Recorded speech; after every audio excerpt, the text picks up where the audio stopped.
கார்த்திகை மாதம் வந்ததுக்கப்புறமா காய்கறியோட விலை எல்லாமே ரொம்பவே அதிகம் ஆயிடுச்சுது.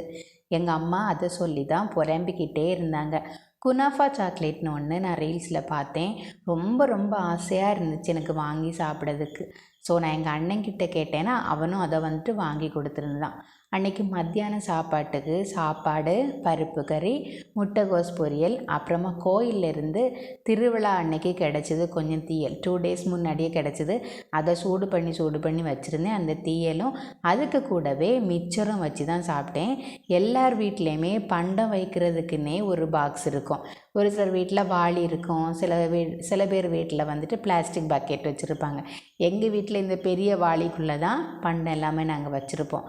அன்றைக்கி நான் மிச்சரும் எடுத்து அதை சாப்பாட்டு கூட வச்சு தான் சாப்பிட்ருந்தேன். இந்த மிக்சரில் ரொம்ப ஒரு டார்க் ஆரஞ்சு கலரில் ஒரு சிப்ஸ் மாதிரி இருக்கும்ல, எனக்கு அதோடய டேஸ்ட் ரொம்ப ரொம்ப பிடிக்கும். ஆனால் எல்லா மிக்சர்லேயுமே அந்த சிப்ஸ் மட்டும் 1 2 தான் போட்டிருப்பாங்க.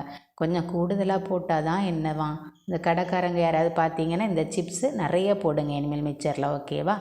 ஈவினிங் வந்துட்டு காஃபியும் முறுக்கும் சாப்பிட்டேன். உங்களுக்கு இந்த வீடியோ